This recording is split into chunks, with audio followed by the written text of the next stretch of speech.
Olá, eu me chamo Hélio Lacerda e eu sou mestrando no curso de Direitos Humanos da Universidade do Minho, em Portugal. Para este quarto Sinda, eu trago um artigo que segue a linha temática Direitos Humanos e Direitos Fundamentais e que tem por título Refugiados e Migrantes. Existe um direito a entrar? Bom, antes de adentrarmos no mérito de fato do artigo, respondendo essa questão se existe ou não um direito a entrar, necessário se faz planarmos outras situações que têm a ver com o tema. Primeiro, nós sabemos que, de acordo com as notícias que foram veiculadas recentemente, que existe uma onda migratória muito grande nos últimos anos. Nós sabemos que quando um indivíduo ele decide sair do seu estado de origem para adentrar em um estado diferente, considerado como estado estrangeiro, muitas vezes ele depende da autorização desse estado estrangeiro, quando o seu país de origem não tem nenhum acordo com esse país estrangeiro. Mas quando não existe, como que fica consagrado esse direito? Será que existe um direito a entrar? Nós sabemos que a Declaração Universal dos Direitos do Homem, no artigo 13º, tanto no número 1 quanto no número 2, cria o direito de ir e vir do indivíduo. Só que esse direito ele é específico para dentro do seu estado originário, ou seja, o indivíduo ele tem o direito de ir e vir dentro do seu estado e também tem o direito de sair do seu estado de origem e de regressar ao seu estado de origem. Porém, ele deixa uma lacuna muito grande no que tange ao direito de ingresso num país estrangeiro. É sabido também que os países, que os estados estrangeiros, eles possuem autonomia dentro das suas fronteiras, né? E fronteiras são nada mais do que limites geográficos, mas as fronteiras também têm um outro sentido. Ela traz um sentido moral para esses países. Por quê? Porque através das fronteiras conseguimos delimitar povos, conseguimos identificar culturas, línguas diferentes, e a partir desses aspectos nós podemos verificar que o governo consegue manter uma certa paz, de algum modo paz, dentro do seu espaço específico. Mas como que fica essa situação quando um indivíduo sai do seu estado originário, ele tem a intenção de entrar em um estado estrangeiro, na maioria das vezes ele tenta entrar de uma forma ilegal? Será que existe algum regulamento internacional que traz esse direito a ele? Bom, como eu havia dito antes, o direito de ir e vir, consagrado no artigo 13º da Declaração Universal dos Direitos Humanos, permite que legalmente o indivíduo possa ir e vir para onde quiser dentro do seu estado originário e até sair do seu estado originário para ingressar em um estado estrangeiro. Só que essa entrada no estado estrangeiro, ela fica na dependência da autorização ou não. Como eu havia dito, o indivíduo ele não sai do seu estado originário para o estado estrangeiro sem um objetivo.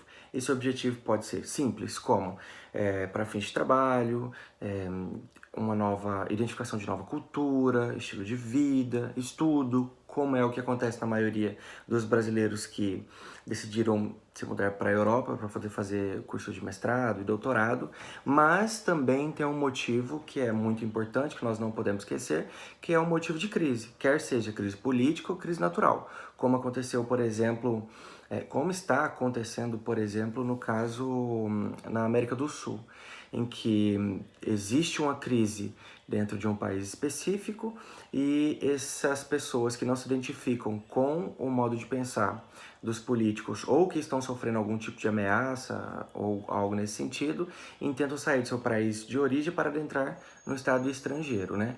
Nós temos que classificar, primeiramente, nós temos que classificar primeiramente essa diferenciação do migrante, porque existe o imigrante, que é aquela pessoa que intenta sair do seu estado de origem para adentrar no estado estrangeiro, e existe a figura também de refugiado, que é a pessoa que sai do seu país, que está sofrendo algum tipo de crise, quer seja ela política ou natural, como desastre natural, que acontece, por exemplo, na região do Caribe, através dos furacões e tudo mais, que não tem mais aonde morar e acaba se mudando para um outro país mais próximo. Ou no caso, por exemplo, que acontece com as pessoas na região do norte da África, que tentam entrar na Europa e tudo mais. Mas aí nós temos uma figura diferente do imigrante, que o imigrante legal, que ele pede autorização do Estado estrangeiro, ou ele tem um visto para fazer isso. Nós também temos a figura do refugiado, Ele simplesmente entra no Estado estrangeiro e fica dependendo da autorização daquele Estado estrangeiro para aceitar ele dentro do seu território, né? Quando nós tratamos sobre esse movimento da migração, quer seja ele para o imigrante ou refugiado, nós temos que se lembrar que não existe ainda na legislação internacional um direito específico de entrar. Como eu havia dito anteriormente, a Declaração Universal dos Direitos do Homem apenas consagra o direito de ir e vir, mas ela deixa essa lacuna existente no que tange esse direito a entrar. Será que a soberania do Estado estrangeiro, quando ele nega esse direito de entrada, ele está violando alguma norma dos direitos humanos? O meu artigo ele tem como ponto principal ir contrário ao pensamento da maioria das pessoas. Por quê? A maioria das pessoas entendem que o direito de entrar faz parte do rol dos direitos humanos.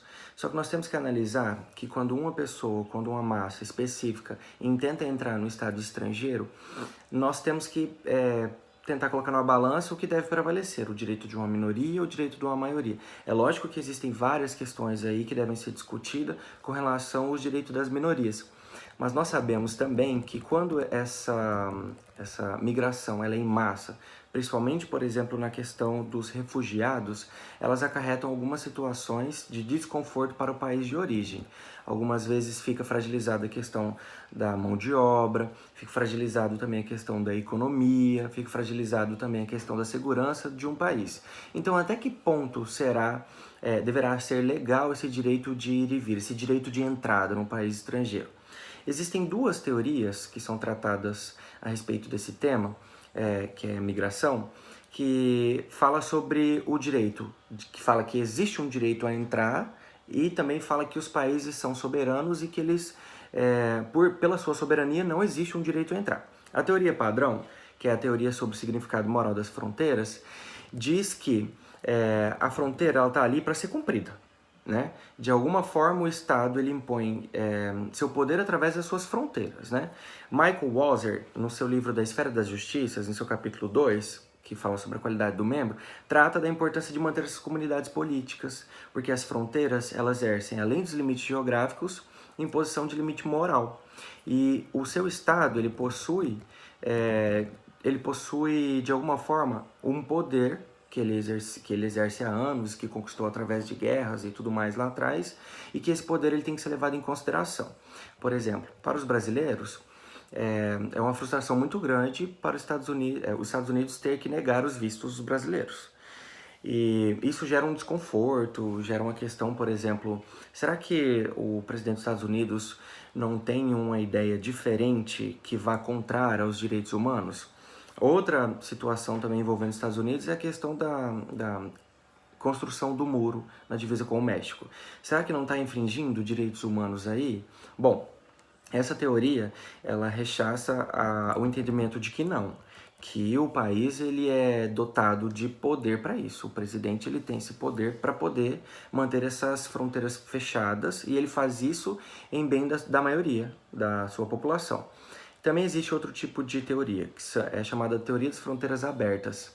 Essa teoria ela foi adotada e defendida por Joseph Carnes em seu livro Estrangeiros e Cidadão.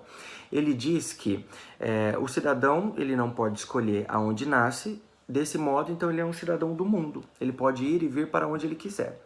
Ele entende que a comunidade política ela não é dotada de poder para fechar as suas fronteiras, evitando assim ou contrariando assim o direito de ir e vir de cada indivíduo. Só que, como eu havia dito antes, o meu modo de pensar com relação a esse artigo vai contrário a esse tipo de teoria, porque eu entendo que, de uma forma, sem prevalecer